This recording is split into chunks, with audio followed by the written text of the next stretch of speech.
Muy bien, buenas noches a todos. Vamos a realizar hoy esta segunda charla del curso anual Newman y la historia, su vocación de historiador, que nos dice el santo cardenal Newman sobre la historia de la Iglesia y del mundo.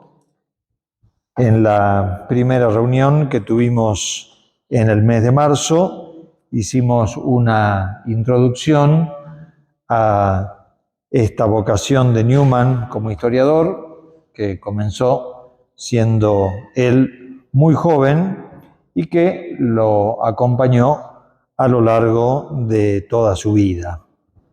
Y vamos a comenzar a tratar ya los temas, algunos temas, porque justamente por lo que les estoy diciendo, esta vocación de historiador lo acompañó su vida entera y la verdad que su producción histórica es abundantísima.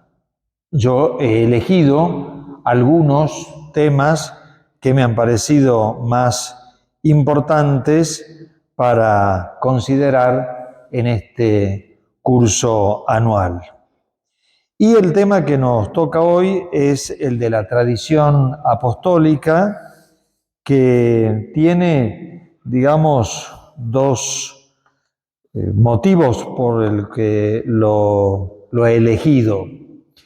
Primero porque, por una cuestión cronológica, el tema es justamente de la historia primitiva, diríamos casi primitivísima de la historia de la Iglesia, porque justamente está vinculado con los apóstoles. Entonces, si a lo largo del curso, como ya les expliqué, vamos a ir viendo temas que se suceden en el tiempo, obviamente que era el más antiguo, porque trata sobre los apóstoles. Y en segundo lugar, porque es uno de los escritos quizás más importantes de Newman. Sin duda alguna, los que estudian a Newman le han prestado mucha atención a este artículo, aunque el título le queda corto. Apareció como un artículo, como gran parte de los escritos históricos de Newman, pero es más que un artículo, es un verdadero estudio y como los hacía Newman con gran erudición. El escrito es de la época anglicana de Newman, año 1836. Cuando yo a fin de año les entregue los escritos, les voy a entregar una traducción de este escrito, cosa que ustedes lo puedan tener al texto. Es un escrito que él escribió como anglicano, pero cuando hizo la reedición de sus obras, siendo católico, lo dejó al escrito tal cual como estaba, porque es muy poco lo que habría que corregirle desde el punto de vista católico, y es tan poco eso que hay que corregirle que prácticamente no hay que corregirle nada. Por eso él no se lo corrigió y lo publicó tal cual él lo presentó. El disparador de este artículo fue doble. Por un lado, un escrito que se publicó en Londres en su época, y por otro lado, la inquietud que él tenía de escribir sobre este tema. A él le pareció importante tratar este tema y dijo, voy a hacer un escrito más extenso sobre esta cuestión. Y justamente a raíz de la publicación de este escrito que les estoy diciendo, él entonces se decidió a hacer esta publicación. Ese escrito es un una controversia, de hecho se llama así, controversia de los hermanos, es una discusión entre un clérigo anglicano y su hermano unitario. Les explico qué significa esto en la terminología newmaniana, porque obviamente para nosotros tiene otro significado. Unitario para Newman y para los ingleses de aquel tiempo eran los que prácticamente negaban el dogma de la Santísima Trinidad. O sea, hacían un hincapié en el monoteísmo, en la existencia de un solo Dios, y despreciaban el dogma trinitario por considerarlo irrelevante o incluso, creo que no me equivoco al decirlo, prácticamente inventado. Ustedes dirán, ¿qué cosas pensaban en aquel momento? No, esto se sigue pensando hasta el día de hoy. Cuando se habla del monoteísmo, y ahora les voy a decir algo que lo van a comprender muy bien, cuando hablamos de las religiones monoteístas con las que compartimos tantas cosas, bueno, ese era el pensamiento unitario. Es decir, aceptar la existencia de Dios, aceptar que Dios es uno y desprecio al dogma de la Santísima Trinidad. En esta discusión, dice Newman, como en toda discusión, hay un punto de partida que se comparte, porque si no, no puede haber ninguna discusión si no hay un punto de partida en el cual en algo estemos de acuerdo. Las personas están totalmente en desacuerdo, no pueden discutir absolutamente de nada. Y él quiere poner el acento en este punto de partida erróneo de los dos, tanto del clérigo anglicano como del hermano unitario. El punto ese de partida que se comparte es justamente el principio de la sola scriptura, es decir, el principio de que la única autoridad cristiana en materia religiosa es la Sagrada Escritura. Todos ustedes saben, creo, que es el principio básico de todo protestantismo. El protestantismo se basa sobre este principio de la sola scriptura, es decir, de la sola Biblia como autoridad en materia religiosa cristiana, por supuesto.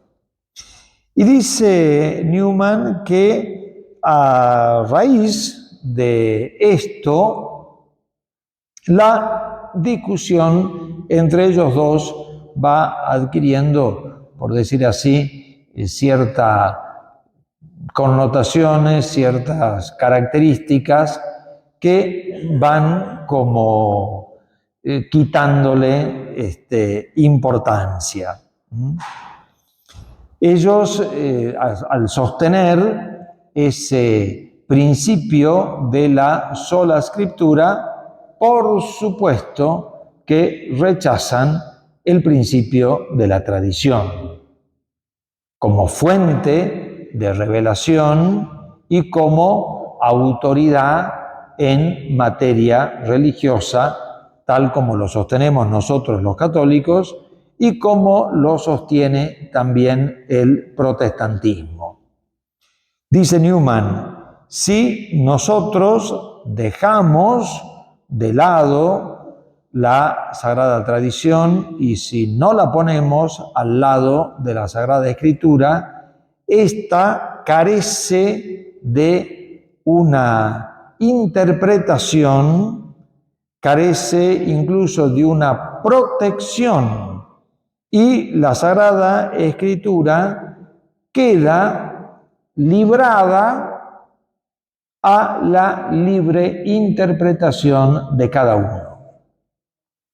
Por eso, ahí recuerda que junto al principio protestante de la sola escritura se encuentra también el principio protestante de la libre interpretación de la Sagrada Escritura. Porque son dos principios que van de la mano.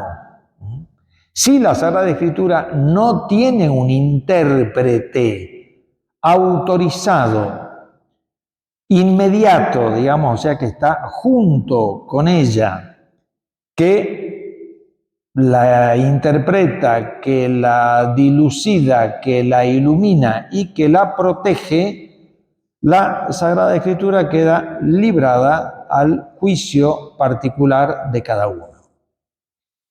Y Newman dice, finalmente, si es así, estos dos hermanos que se presentan tan dispares, tan opuestos en esta discusión, finalmente se dan la mano. Y Newman termina esta primera parte de su estudio diciendo, por lo tanto, el protestantismo termina en el latitudinarismo. Y explico un poco qué significa esto. Es toda terminología que para nosotros es un poco extraña, pero que era muy conocida en aquella época. El latitudinarismo, los latitudinarios, era una corriente de pensamiento liberal, les diría muy liberal, prácticamente escéptica, y en cuestiones religiosas relativista a ultranza. Son los que sostenían prácticamente que no hay ninguna verdad religiosa que se pueda seguir. Es decir, cada uno podía hacerse su idea de religión, pero no tenemos ninguna seguridad de autenticidad de ninguna religión. Es un poco ese error que se llama agnosticismo, que sostiene que de Dios no podemos saber absolutamente nada, no negamos su existencia, pero no se puede saber nada de Él. Y por lo tanto, cada uno puede tener la idea religiosa que quiera. Newman es interesante acá cómo une estas dos corrientes. Porque uno diría, no, el protestante no es un latitudinario, el protestante es un cristiano, digamos, equivocado o no, es un cristiano y por lo tanto considera que hay una verdad religiosa. Pero Newman dice, si esa verdad religiosa ellos la encuentran solamente en la Sagrada Escritura y la Sagrada Escritura la interpreta privadamente cada uno y por lo tanto puede haber interpretaciones contradictorias del mismo texto y eso se da como válido, entonces es el camino más corto para caer en el latitudinarismo. De hecho, ustedes saben que hay un sinnúmero de sectas protestantes que no creen en la divinidad de nuestro Señor Jesucristo. Tema que Newman toca especialmente en este tema. Entonces, frente a esta problemática, Newman dice, yo quiero explicar qué es la tradición. Frente a estos dos personajes que parecen opuestos, pero que finalmente se dan la mano para oponerse a la existencia de una tradición apostólica, dice, yo quiero explicarlo extensamente en este artículo. Y por eso justamente lo toca, a pesar de que sea un tema despreciado. Ustedes saben que cuando el protestantismo desprecia, digamos, la tradición o dejó de lado la tradición, lo hizo también por una cuestión protestante, o sea, de protestar contra el catolicismo, que siempre dio una importancia muy grande a la tradición. Newman dice, hay que recordar la importancia de este tema porque además un gran número de fieles aceptan la existencia de una tradición apostólica.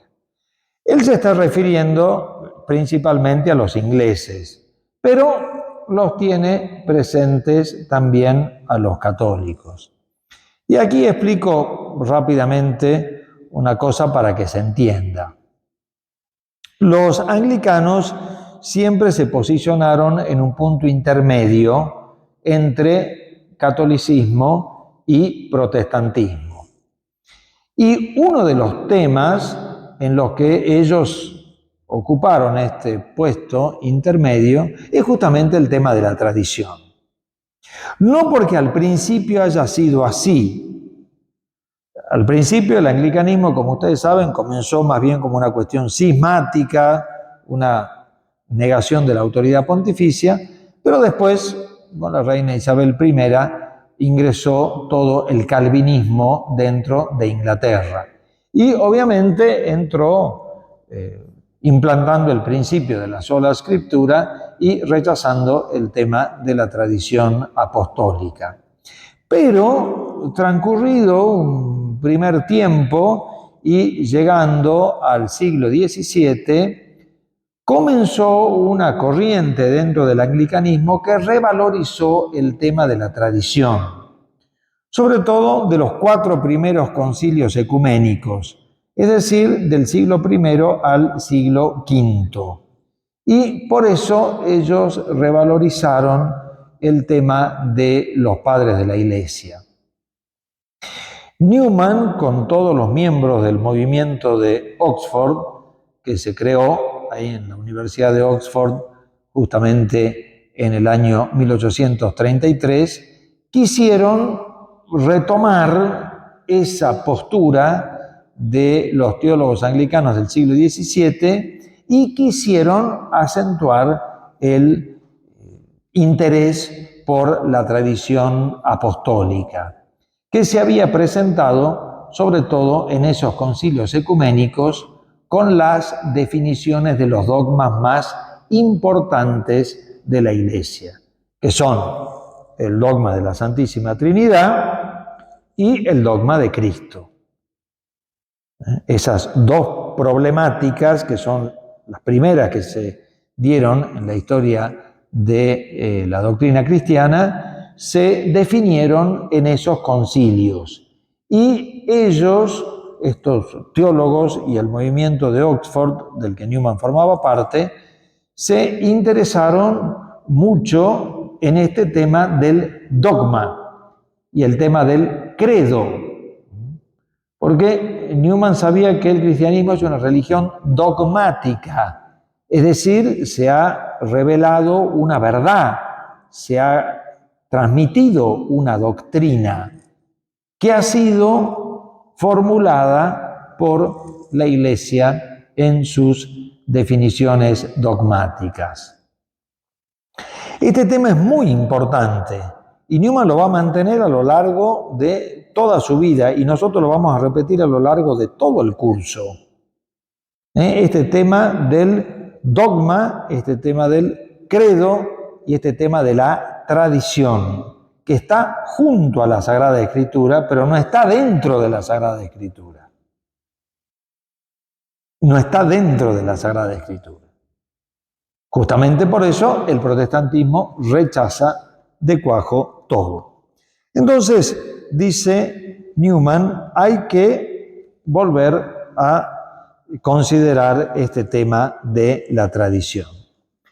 Dice, el clérigo anglicano que estamos considerando tiene una consideración muy parcial sobre el tema de la tradición, porque en un momento avanza la idea de que se la podría considerar como una interpretación de la Sagrada Escritura.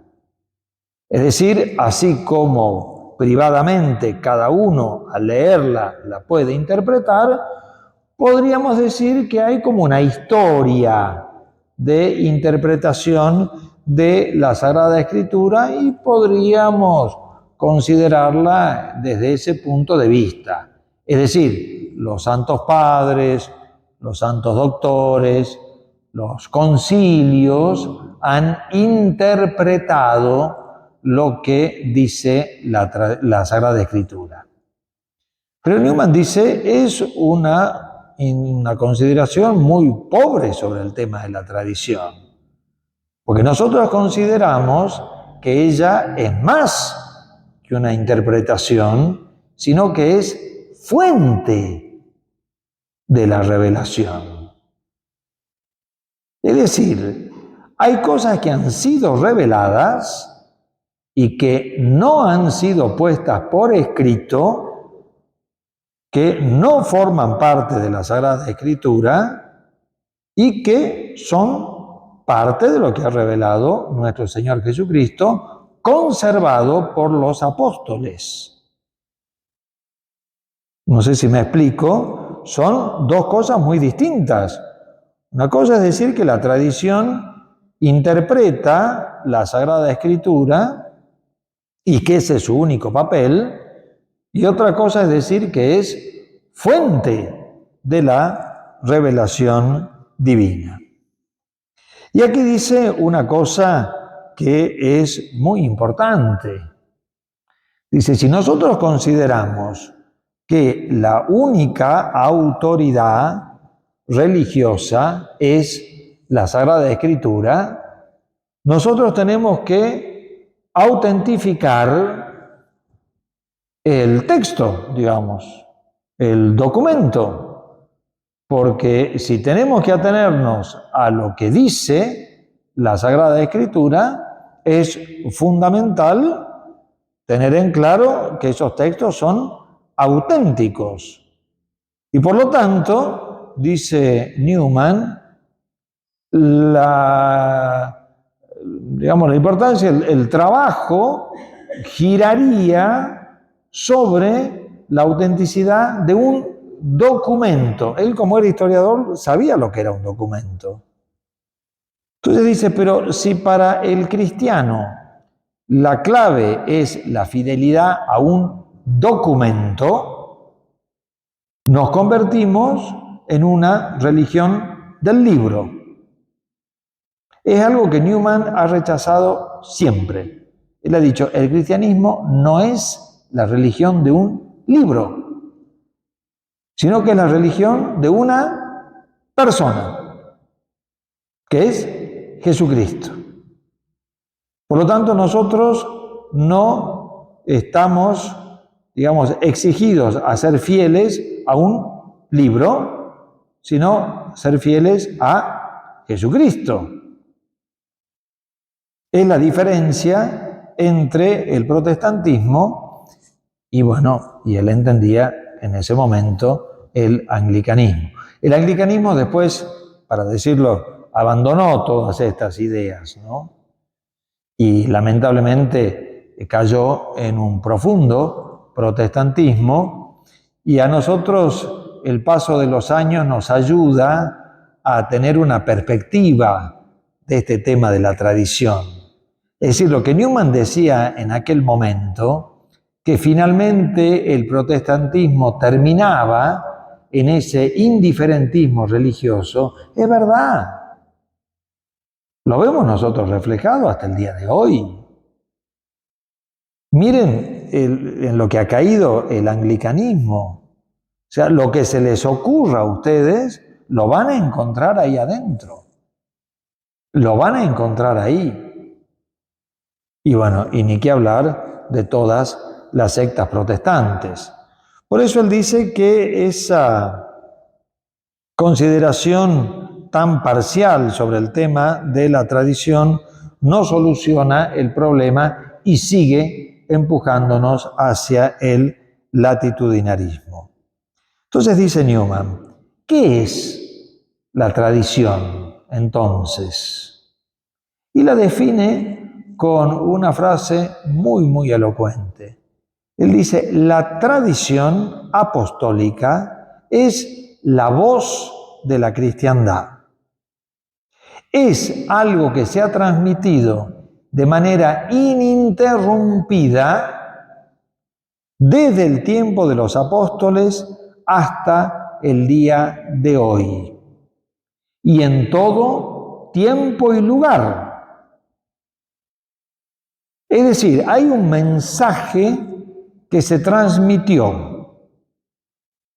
Hay algo, un depósito se le llama, depósito revelado. Hay algo que Cristo transmitió a los apóstoles. Les encareció a ellos a que lo transmitieran a las generaciones siguientes. Y eso se ha mantenido hasta el día de hoy. Una generación lo transmitió a la siguiente, y así a la siguiente, y así a la siguiente, y en todo tiempo y lugar. Porque no varía en Oriente, en Occidente, en el norte, en el sur. Si uno hace un análisis de esos primeros siglos de la historia de la Iglesia, que tanto le interesaban a Newman, él ve que el mismo mensaje es el que se transmite. Y esa tradición va concretándose en los dogmas que se van definiendo. Por eso él dice, si nosotros nos ponemos del lado de la tradición, no nos queda otra que confrontar con la religión bíblica. Acá, digamos, hay un punto muy importante de historia. ¿Qué fue lo que sucedió? ¿Qué fue lo que se hizo? Y ahí están, sobre todo, estos 4 primeros concilios ecuménicos y los dogmas que se definieron. Como si nos dijera, ¿eso estuvo bien o estuvo mal? El protestante va a decir, estuvo mal. Y el anglicano y obviamente el católico van a decir, estuvo bien. El protestante le va a decir, pero si nosotros somos la religión de la Biblia, en la Biblia está dicho todo, está definido todo, no hace falta más nada. Y el anglicano y el católico le van a decir, no está todo dicho en la Sagrada Escritura, no está todo enseñado ahí, algo se ha enseñado. Pero junto con eso nosotros tenemos todo esto que se viene repitiendo desde la antigüedad y que se va definiendo. Son las dos posturas incompatibles. Vayan haciendo ustedes la relación con todo lo que pasa hasta el día de hoy, ¿no? Porque ese problema que tenían los anglicanos de tradición o no tradición, hoy lo tenemos nosotros, ¿no?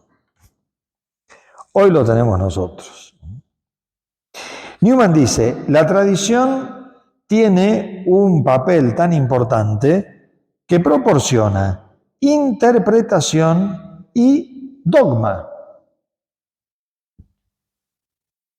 La tradición apostólica es la que nos dice a nosotros cuál es el sentido del texto bíblico.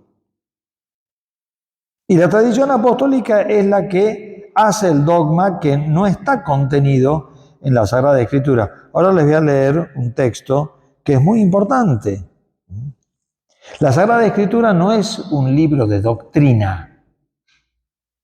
La Sagrada Escritura no es un libro de instrucción. La Sagrada Escritura está dedicada a otra función. cumple, dice Newman, con una función religiosa. Está orientada a mover los corazones de aquellos que la escuchan para que se conviertan, lo cual está muy bien. Pero toda persona, además de convertirse, quiere entender, quiere comprender. Aparece el dogma de la Santísima Trinidad, pero no aparece de una forma, diríamos, doctrinal. Entonces uno lee ese texto y dice, ¿qué quiere decir esto? Si estamos con la libre interpretación, bien, interprete usted lo que quiera. Pero si no es así, hay que interpretarlo. Por eso dice, la tradición proporciona interpretación y dogma. El protestantismo asegura que la tradición apostólica desapareció en su primer momento, que si hubo algo que los apóstoles no pusieron por escrito, murió con ellos y no se mantuvo para la posteridad. Y aquí les quiero leer un texto porque Newman dice, eso no puede ser.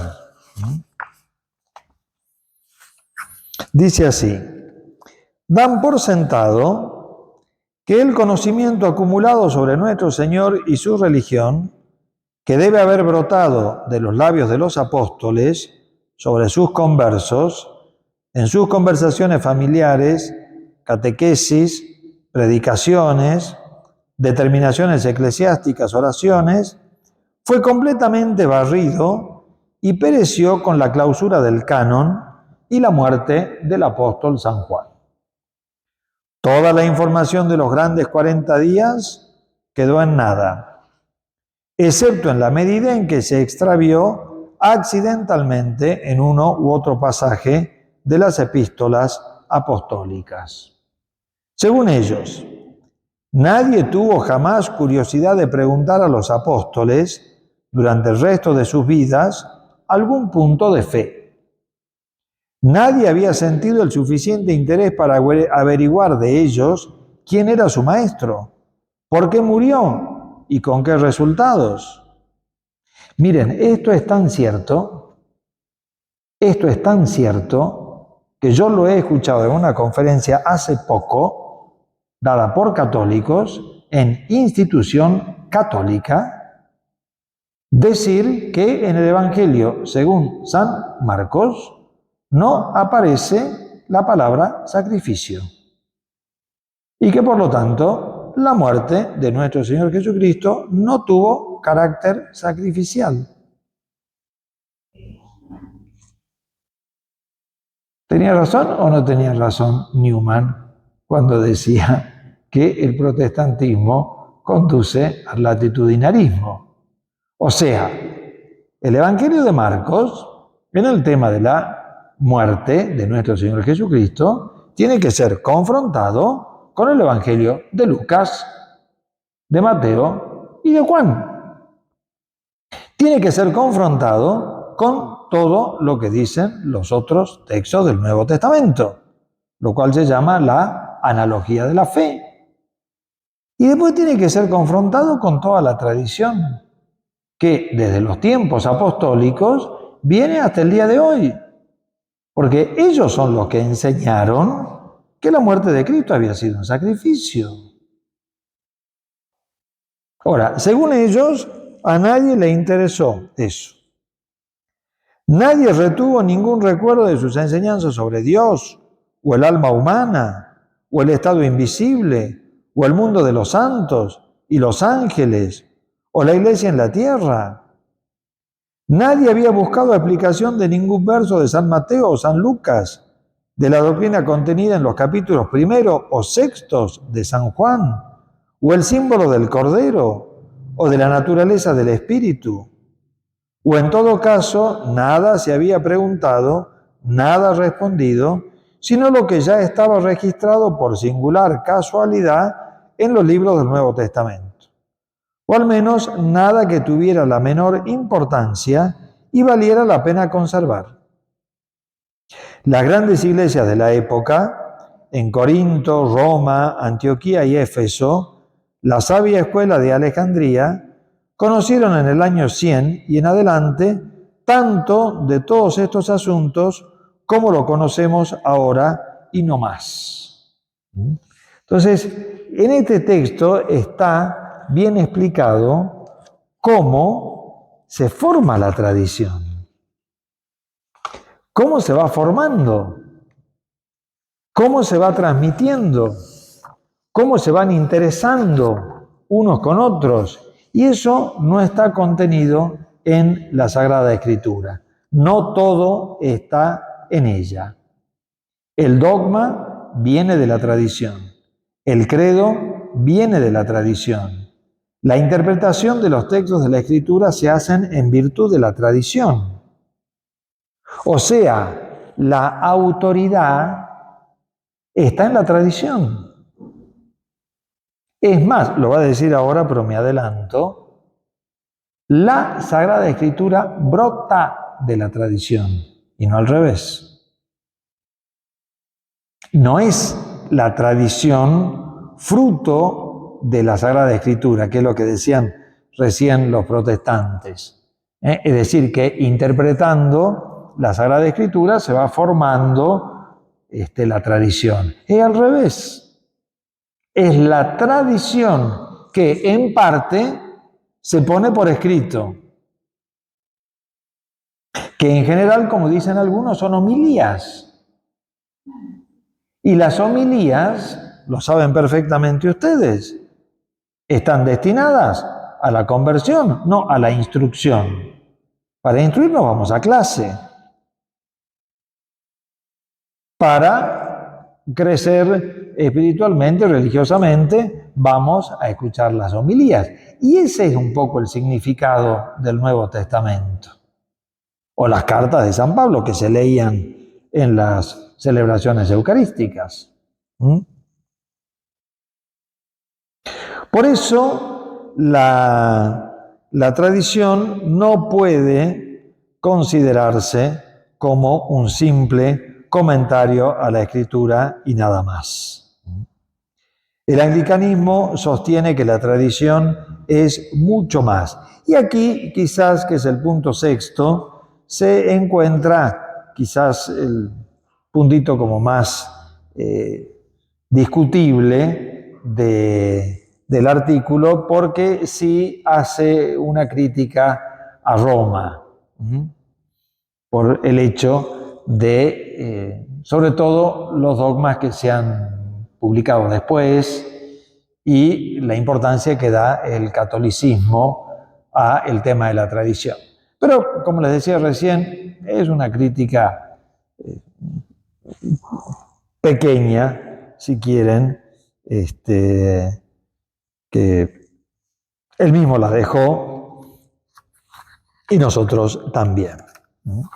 Y aquí les quiero leer otro texto donde Newman hace una reflexión, les diría, casi espiritual.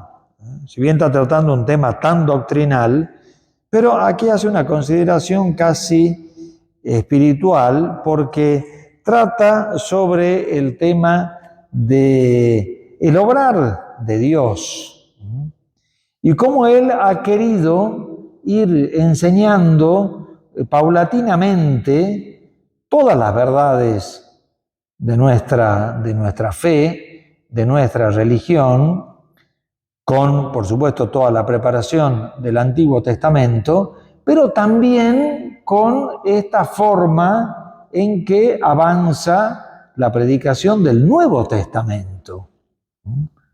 Cómo el Señor ha querido que esto se vaya realizando, se vaya desarrollando, y aquí está justamente toda la cadena de la tradición, apóstoles, padres, doctores. Acuérdense que el tema del desarrollo para Newman es clave y fundamental. Y dice, bueno, darle esta importancia a la tradición, dice él, es la doctrina del anglicanismo genuino. Ya lo hemos explicado. Y seguramente encarna un principio tan en consonancia con la consideración de la misericordia revelada. ¿Cómo es bienvenido para aquellos que se beneficiarían plenamente de esa revelación?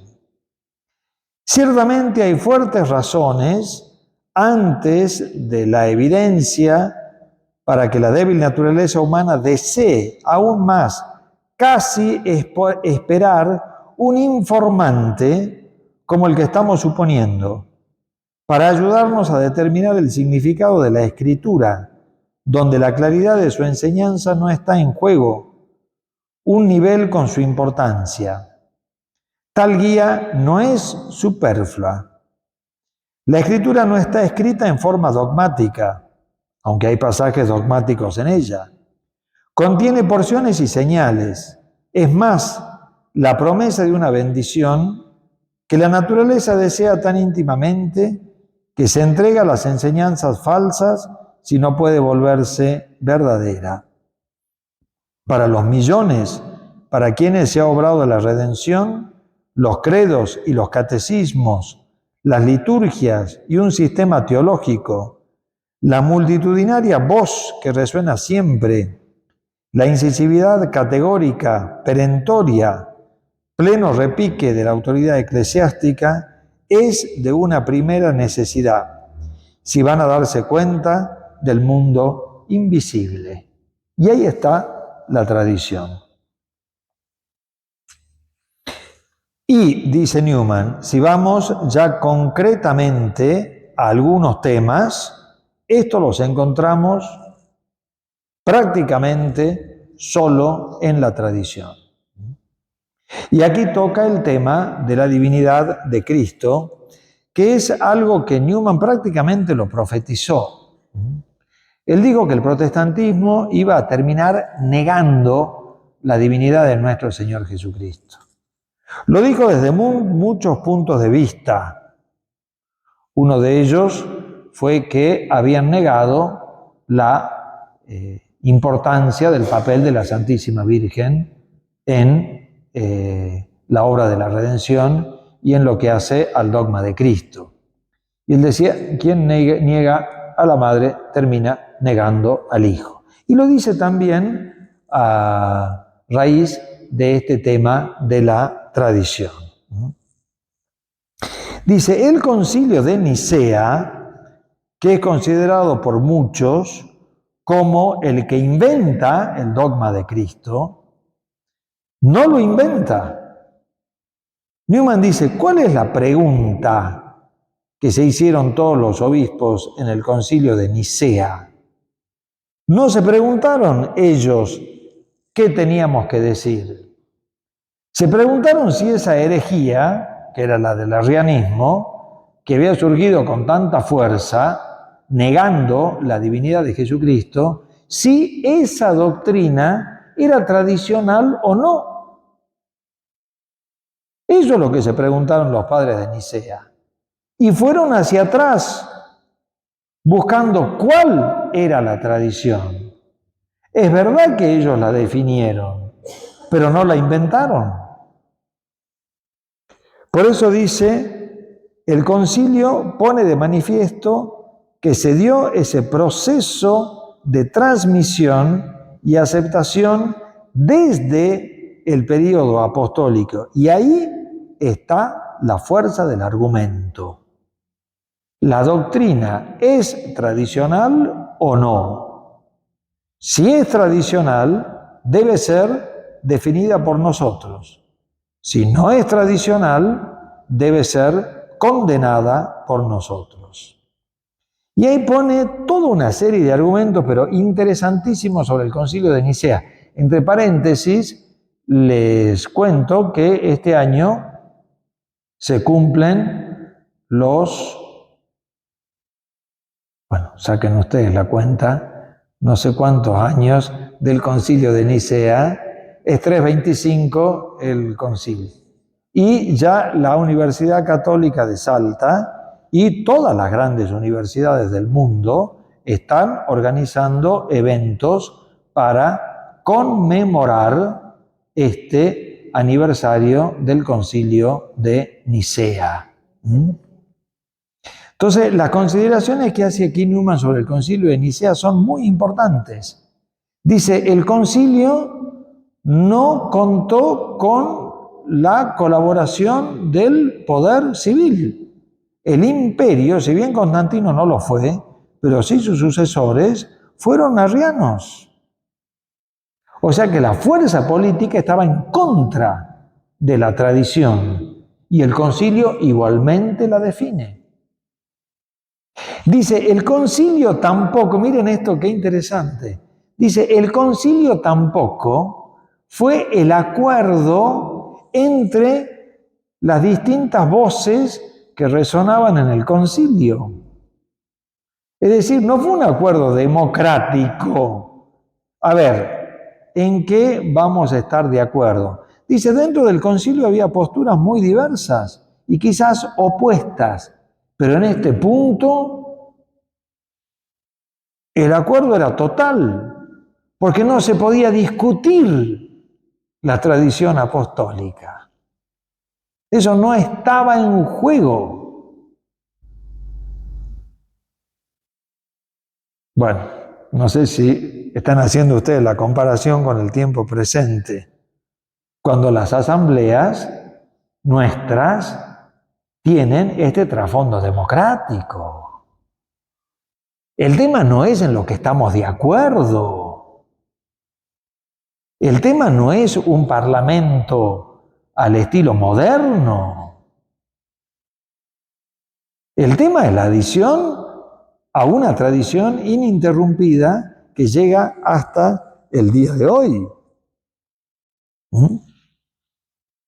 Por eso, el Concilio de Nicea es tan importante con el dogma de Cristo. Hay un depósito revelado que se entrega a la generación siguiente. Y aquí cita un padre de la iglesia que nosotros vamos a citar en la próxima charla, que es San Vicente de Lérins, que expresamente hace un fuerte hincapié en este tema del depósito que se revela. Y dice Newman, no solamente hay un depósito que se revela, sino que es un depósito vastísimo, cuyas implicancias van muy lejos. Es decir, ¿quién lo entiende? ¿Quién lo comprendió del todo? Y bien, ahí vendrán los padres, los doctores, los escolásticos, los modernos, todos los que van contribuyendo a la comprensión cada vez mayor de ese dogma, por ejemplo, el de la encarnación del Verbo, que viene desde el tiempo apostólico.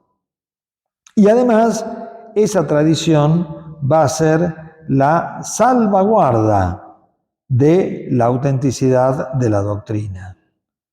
Además de que se mantiene la misma en toda la iglesia, en todo tiempo y lugar, aunque haya variaciones locales, pero es la tradición la que defiende, por decir así, la salvaguardia de la doctrina de la iglesia. Y aquí pone un punto muy importante que lo recordarán ustedes con el curso que hicimos hace 2 años. No solamente los padres, no solamente los doctores, no solamente los concilios, sino también, no sé si se acuerdan, los fieles. Los fieles. El famoso sensus fidei fidelium, que es también un órgano de la tradición. Le hemos dedicado un curso entero a este tema para que ustedes lo recuerden. Bien, y ya terminando, yo también, dice, esta es la fuerza del argumento de la tradición. Ahí está contenida la verdad revelada. La Biblia viene de la tradición, como se los acabo de decir. Y para terminar, Newman dice, podemos citar a varios padres de la Iglesia que ya en aquel tiempo condenaban la libre interpretación de la Sagrada Escritura. Es un principio que la Iglesia siempre se ha opuesto. Y dicho entre nosotros, cuidado cuando van a los grupos de oración y leen la Sagrada Escritura. Y ahí nunca falta una señora que dice, a ver, ¿qué interpretan ustedes? A ver, ¿qué te dice a vos? A ver, ¿qué te dice a vos? Es un juego protestante. ¿Me entienden? Es un juego protestante.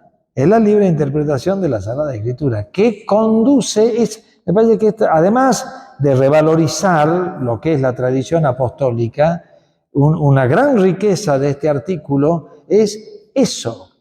Es decir, cómo la libre interpretación de la Sagrada Escritura conduce al más grande, bueno, él le pone la palabra latitudinarismo, que es relativismo, y que finalmente termina en el ateísmo. Eso Newman lo va a decir más tarde. Es decir, cuando una persona sostiene que todas las religiones son válidas, en definitiva está diciendo que ninguna lo es. Y Newman interpreta que se llega a ese punto despreciando la tradición apostólica. Por eso les digo que este es uno de los escritos más importantes de Newman y caló hondo en él. No se olviden que, siguiendo la tradición, es que él se hizo católico. Bueno, lo dejamos aquí y lo cito para la próxima charla, que es sobre el cristianismo primitivo, que es también un tema interesantísimo. Muchas gracias por su presencia, como siempre, y se los recuerdo, el curso está dado para ustedes, así que si ustedes no estuvieran ahí, yo no estaría aquí. Así que siempre agradezco muchísimo su presencia. Y como hablaba hoy con uno de ustedes, una presencia que se mantiene a lo largo del tiempo, que eso es hermoso. Así que se los digo, entre paréntesis.